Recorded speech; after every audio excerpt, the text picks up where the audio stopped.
Muy buenas tardes. Gracias por estar con nosotros una vez más en esta su programación en español del Canal 17. Les saluda Pedro Corso, periodista de Radio Martí. Hoy tenemos invitado a un amigo de esta casa y a un amigo personal. Un hombre que conoce profundamente el continente, sus cosas positivas, negativas, los errores que hemos cometido, los aciertos que tenemos. Lo conoce también que acaba de publicar un libro que les recomiendo a todos, que se llama Las dos Américas, democracia y dictadura. Me refiero a mi amigo Carlos Sánchez Berzaín. Es un libro interesantísimo, donde tenemos la posibilidad de tener una visión muy apropiada de democracia y dictadura en el hemisferio. En base a este libro va a ser nuestra conversación de hoy, pero por supuesto también vamos a abordar los temas de última actualidad que han tenido lugar en nuestro hemisferio, en nuestro continente americano. Así que Carlos Sánchez Berzaín, gracias por venir una vez más a Opiniones. Encantado, Pedro, tú siempre tan generoso y agradecido de estar nuevamente en el programa. Un saludo a tu tremenda audiencia. Carlos, antes de entrar en los temas generales de América Latina, hay dos focos importantes, sin faltar otros, por supuesto, que me gustaría destacar, y son los recientes comicios que tuvieron lugar en Ecuador y los acontecimientos que en el momento en que está saliendo al aire este programa están teniendo lugar en Venezuela. Háblame de Ecuador primero, de estas elecciones. Bueno, eso nos lleva al tema del libro. El marco de referencia general para lo que está pasando en Ecuador, en Venezuela, en Bolivia, en Nicaragua, en Cuba, en el otro lado, en los Estados Unidos, en México y en el conjunto de países de Latinoamérica, es que el eje de disputa, el centro de confrontación, el eje de confrontación, se libra en este momento en el hemisferio entre dos Américas, la América democrática y la América no democrática o dictatorial. La América dictatorial liderada por el centro de ese neocolonialismo comunista, que es Cuba, que es la Cuba castrista, e integrada por Venezuela como su fuente más importante de financiamiento, no solo con petróleo, sino con narcotráfico, integrada por el Ecuador, por Bolivia y por Nicaragua, y que todavía somete un conjunto de países, los países del Petrocaribe y otros, que demuestran su poder en el marco de la OEA, donde, siendo 36 los miembros de la OEA, Cuba suspendida 35 miembros activos. De esos 35 miembros, la democracia solo ha podido conseguir 18 como gran triunfo para aceptar la consideración del segundo informe de Almagro sobre la situación de Venezuela, que demuestra la absoluta condición de dictadura que tiene Venezuela, y solamente 11 firmas esta semana que ha pasado para decirle a Venezuela que está violando los derechos humanos y agrediendo a su pueblo con la represión que ha montado. Entonces, una situación que es más que evidente con lo que estamos viendo en la televisión en estos días. Entonces, en ese escenario hay cosas que pasan. Pasa la situación de Venezuela, donde una dictadura que ha llevado a una crisis humanitaria a los venezolanos, que tiene una crisis de corrupción terminal que está vinculada al narcotráfico desde sus más altos niveles, se empeña en mantenerse en el poder contra la opinión de más del 90% de los venezolanos que se han volcado a las calles. Y reprime y utiliza la metodología castrista, que es no ceder el poder por ninguna causa, y para eso miente, amenaza, engaña, reprime. Eso es lo que estamos viendo en Venezuela. En Venezuela estamos viendo el choque entre la fuerza irresistible, que es la fuerza del pueblo que no quiere más dictadura, y el objeto inamovible, que es el castrismo, que quiere mantenerse en el poder en Venezuela. El enemigo del pueblo venezolano tiene cara de Maduro, tiene cara de Chávez, pero es el castrismo. El verdadero enemigo de la libertad y la democracia del pueblo venezolano es la dictadura castrista, que tiene que sostener ese régimen, porque si no, si lo pierde, la próxima batalla ya es en Cuba. Hay un aspecto que debemos destacar, y lo hemos comentado en más de una ocasión, y es que la mayor parte de la clase política, intelectuales y dirigentes de diferentes niveles en el hemisferio pocas veces atacan a la dictadura cubana, siendo el origen de todos los problemas que estamos padeciendo hoy en el hemisferio. Por ejemplo, tenemos el caso de la OEA, su secretario general Almagro. Y hablo de Almagro porque de José María Insulza no vale la pena hablar. Bueno, la diferencia es muy sencilla. Los dos han sido puestos por el socialismo del siglo XXI.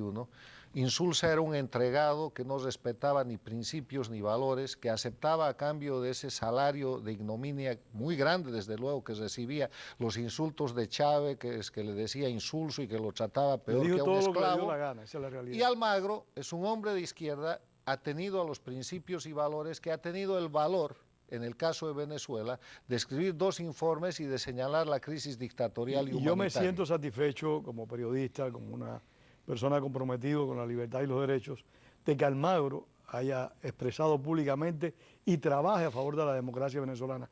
Pero choca, desde mi perspectiva, cómo Almagro no muestra similar preocupación para el eje fundamental que tú acabas de mencionar, que es donde más se violan los derechos humanos sistemática y permanentemente, hasta institucionalmente, que es Cuba.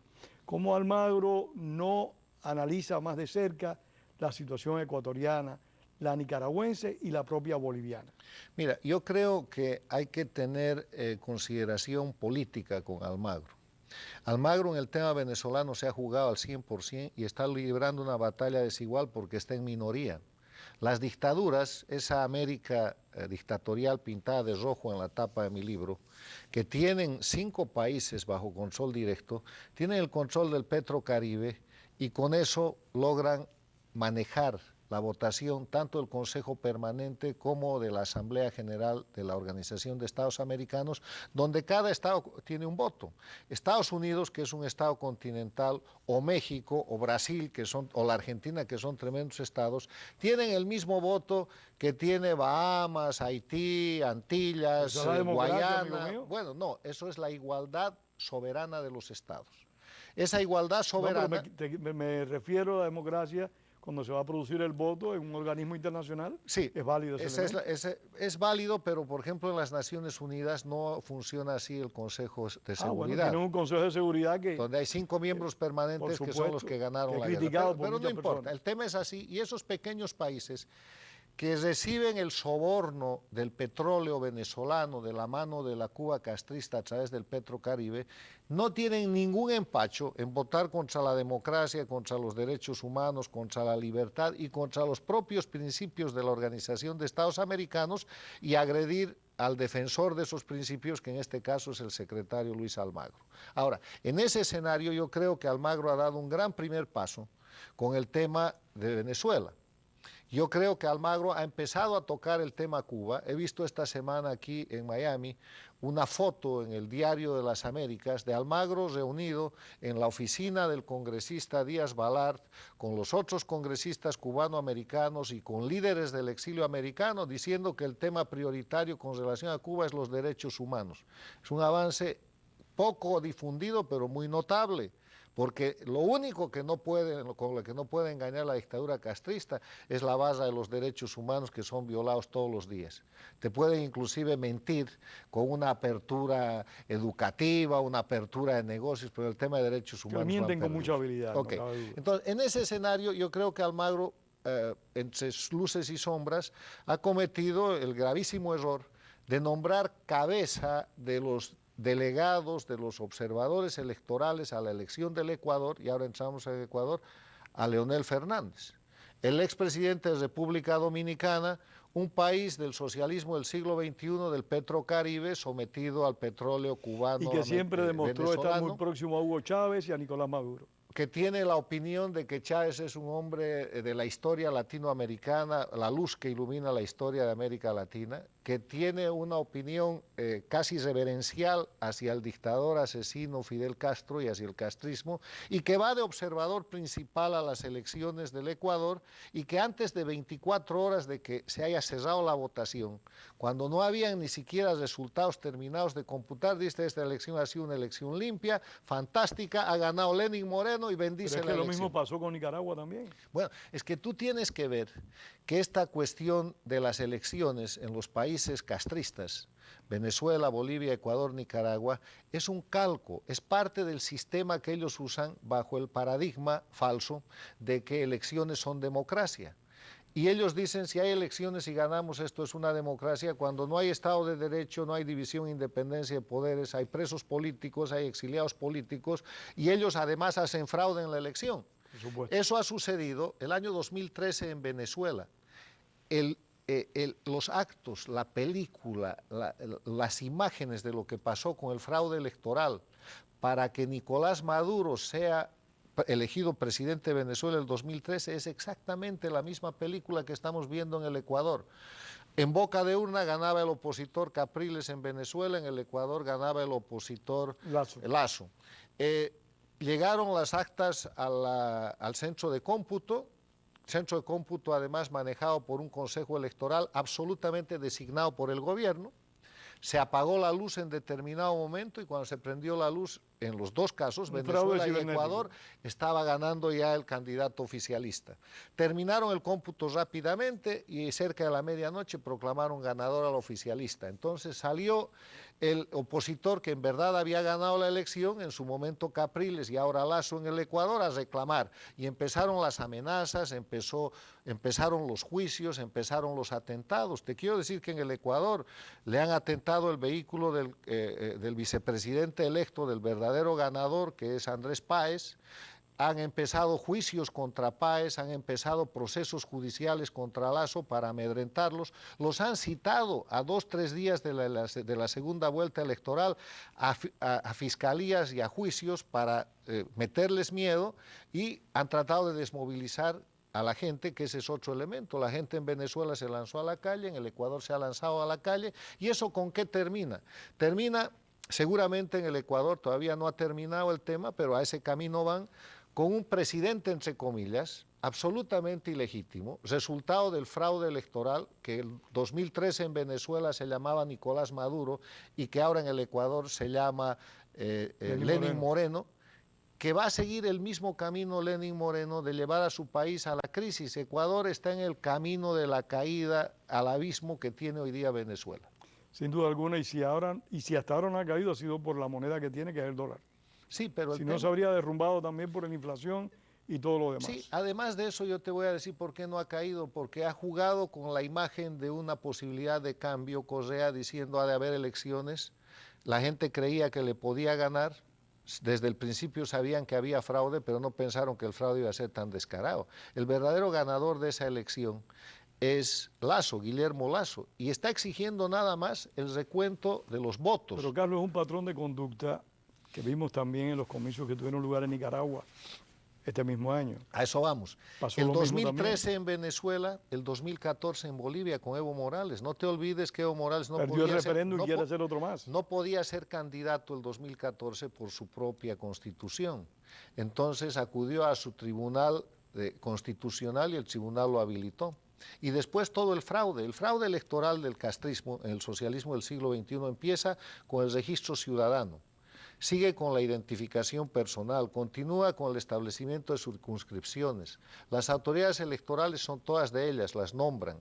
Después viene el sistema de propaganda en la campaña.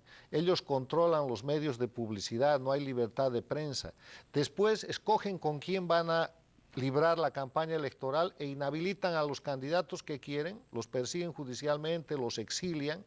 Viene el día de la elección y traen sus invitados, sus amigos como observadores, porque si no eres su amigo no te aceptan como observador. Si eres Leonel Fernández puedes ser observador internacional, pero si eres Ana Mercedes Díaz, que el gobierno de Correa la ha perseguido y la ha obligado a refugiarse en la embajada americana para que no sea observadora independiente, no puede ser observador. Entonces, son dueños del árbitro, de la cancha de fútbol, de la pelota, del público y de los árbitros, los 6 árbitros, y después son dueños del tablero. Aunque metas tú goles, le cargan los goles a su equipo y te terminan ganando. Tienen el control de todos los poderes públicos. Bueno. Saben usar todos los recursos del poder. Hay Pero que eso es reconocerlo. fraude, eso es un crimen. El fraude Sin es duda alguna crimen. que es un crimen. Y esa clase de crimen en cuanto al voto universal es violatorio de los derechos humanos. Uno de los derechos fundamentales que tiene el individuo en democracia es elegir sus gobernantes y le están Elegirlo violando los libremente y en derechos secreto. humanos. Bueno, entonces esa es la característica y de nuevo a la tapa del libro, porque si tú ves la tapa del libro has visto todo. El resto son cosas que todo se que la irradia gente desde Cuba. conoce.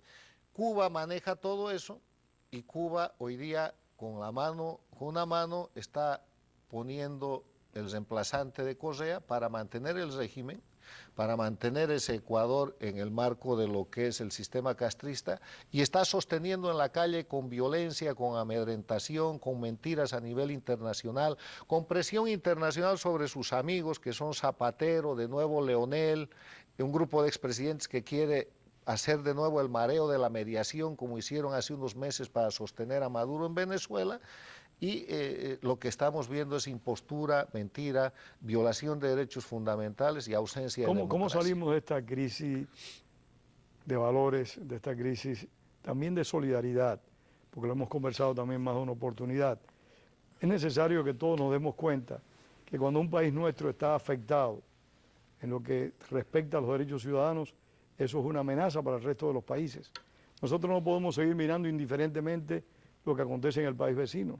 Debemos sumar esfuerzos y trabajar para lograr los cambios democráticos. No es siquiera un tema de solidaridad, es un tema es de sobrevivencia es también. un tema de seguridad propia. Y ahí yo te voy a traer a colación lo que es la nueva administración de los Estados Unidos y la tremenda responsabilidad que tiene la administración Trump en la necesidad norteamericana de hacer un nuevo diseño de política exterior norteamericana para las Américas, que esté además fundado en el mejor interés norteamericano, no en el interés de los latinoamericanos. Las tres más grandes amenazas que Estados Unidos tiene, narcotráfico, terrorismo de origen islámico, inmigración descontrolada, provienen de la América no democrática. Están digitadas y lideradas por la Cuba castrista y operadas a través de Venezuela, Nicaragua, Ecuador y Bolivia y los países de menor control. El narcotráfico... Claro, perdona, hay un aspecto que tampoco debemos descuidar y es el hecho de que el castrismo tiene una clientela política poderosa que aunque no esté en el poder, tiene capacidad de ejercer influencia, tiene capacidad de movilización. Y por eso vemos como en México, donde hay una amenaza futura muy próxima, que es López Obrador, vemos como en México y como en tantos países del continente nadie ataca al castrismo o tampoco atacan a los regímenes del modelo de Venezuela, Ecuador y Bolivia. No es un tema de ideología, Pedro, no nos equivoquemos. Esta no es una confrontación entre derechas e izquierdas, no entre comunistas y capitalistas. Esta es una confrontación de principios. Es la libertad contra el sometimiento que representa el régimen castrista, que es estalinista. Es la democracia contra la opresión que representa el socialismo del siglo XXI, que es el invento del castrismo para reactivar su foquismo de los 60, nada más. Es el respeto a los derechos humanos versus los presos políticos, la persecución política judicializada, los exiliados políticos, los torturados políticos que hoy día existen en Cuba, en Venezuela, en Bolivia, en Ecuador y en Nicaragua. Es entonces el blanco contra el negro. Estamos hablando de principios, incluso la gente de izquierda. Si Luis Almagro es un hombre de izquierda, pero Almagro es un hombre de izquierda que tiene respeto a los principios. Almagro no podía quedarse ciego frente a las decenas de presos políticos que hay en las cárceles venezolanas, frente a la tortura que se hace a los estudiantes venezolanos cuando se los coge en una manifestación, frente a los cientos de miles de exiliados venezolanos, y el rato que pueda, yo espero que Almagro, con el espacio político que la situación le permita, mire Ecuador en serio. Yo he escrito la necesidad de la OEA de rectificar respecto a las elecciones del Ecuador. Si miran la realidad objetiva en el Ecuador, tienen que darse cuenta desde la Organización de Estados Americanos que hay fraude electoral, que el presidente verdaderamente electo no es Lenín Moreno, sino Guillermo Lasso, y que para salir de dudas, lo único que hay que hacer es recontar los votos. Lasso debería ser el menos preocupado de eso porque va a tener al frente un gobierno ilegítimo. El preocupado debería ser Lenín Moreno para no ser otro Maduro. Si yo fuera Lenín Moreno diría, señores, por favor, recuenten los votos porque si he ganado y tomo el poder. Y así tengo la legitimidad para encarar un proceso de crisis tremenda porque la herencia económica que está dejando Correa es terminal. Es devastador. Y poder gobernar. ¿A dónde va a llegar Lenín Moreno? A un país en crisis económica, en crisis política, en crisis social y sin ninguna legitimidad. Entonces se va a volver en un Maduro no en 4 años, en meses. Evo Morales, ¿cómo ves la situación de tu país? Bueno, en Bolivia sigue avanzando la crisis económica. Está en la situación de Bolivia cubierta por las noticias internacionales de esta Venezuela y Ecuador hoy día, pero en Bolivia se ha consumido cerca del 40% de las reservas internacionales de Bolivia el año pasado. La regla es la corrupción. Evo controla absolutamente todos los poderes del Estado.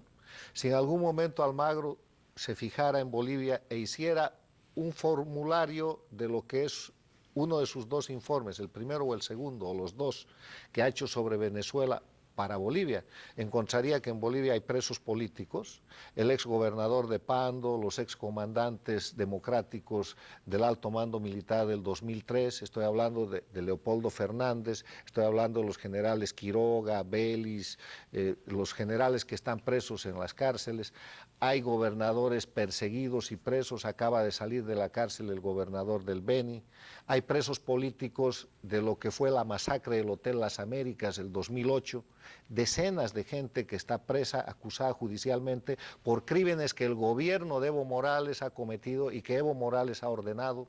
Todos los jueces responden al gobierno y el que no responde lo enjuician. Ahora mismo están sacrificando ante la opinión pública a un ex magistrado evista del gobierno de Evo Morales, que en algún momento dijo eso no es justo, lo destituyeron, lo han procesado y lo están torturando públicamente pese a ser un hombre enfermo, es el magistrado Cusi.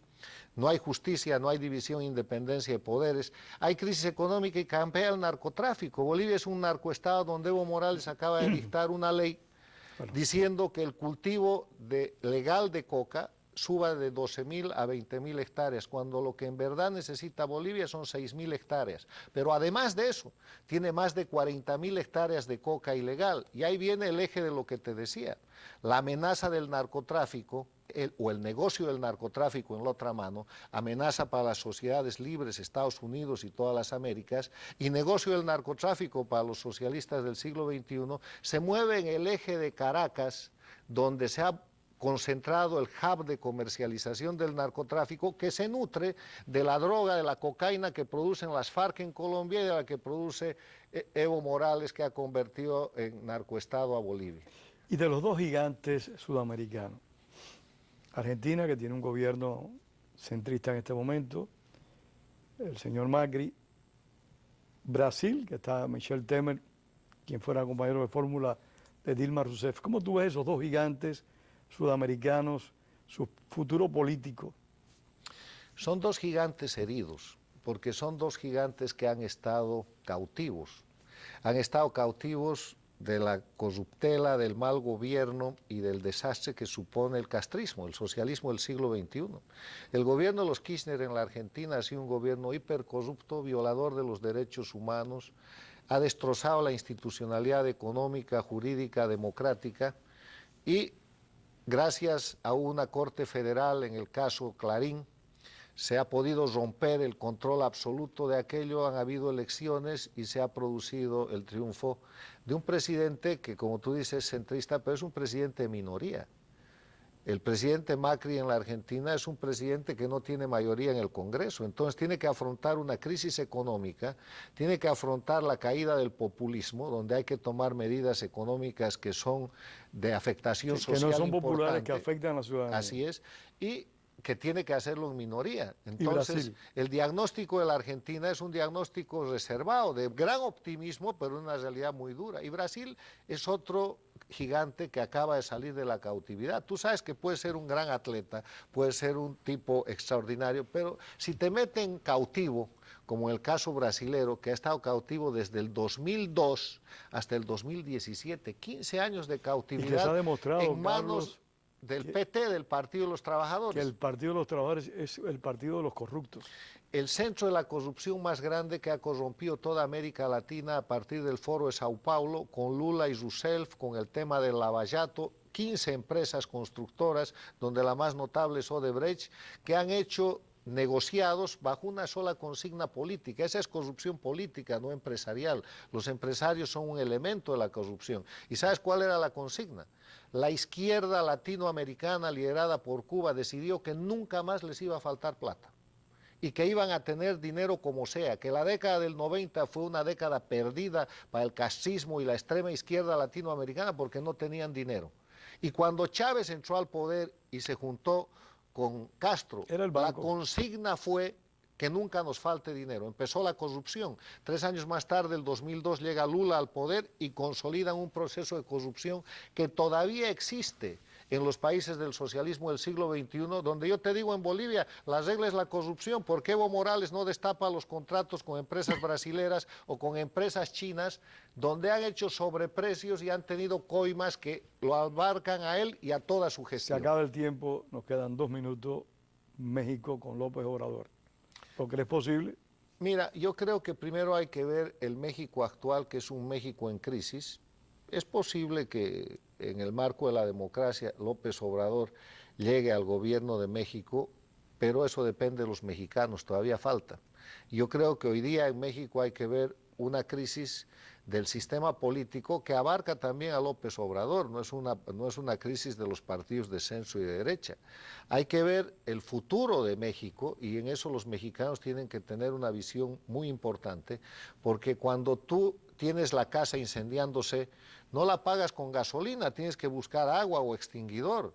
La crisis de México, si la buscan solucionar con López Obrador, es como echarle gasolina al fuego, la van a quemar más rápido. Pero lamentablemente a veces nosotros nos votamos cuando hacemos uso de nuestro derecho. Óyeme, en Venezuela se votó por un militar golpista, como un ejemplo de democracia. Mira, yo te quiero decir... En Cuba se gritó en las calles, sí, pero ¿elecciones para qué? Lo que tú estás diciendo equivale a echarle la culpa a la niña violada porque tenía la falda muy corta. No. En este caso no hay niña violada. El tema de Venezuela es que llegó un Chávez democráticamente, pero rompió la democracia, cambió la Constitución. Pero llegó un Chávez que ya había violado la Constitución cuando intentó dar el golpe de Estado. Bueno, pero eso no del lo hizo 4 de febrero del 92. Eso lo hizo un gobierno que le firmó una amnistía, no el pueblo, y después vino todo lo demás. En ese caso yo te digo, uno de los grandes mea culpas que yo he escuchado de diferentes analistas y de gente de Venezuela es precisamente la habilitación de Chávez. Ahora, esta gente te engaña. Hitler en su momento también era un salvador de Alemania y mira dónde los llevó.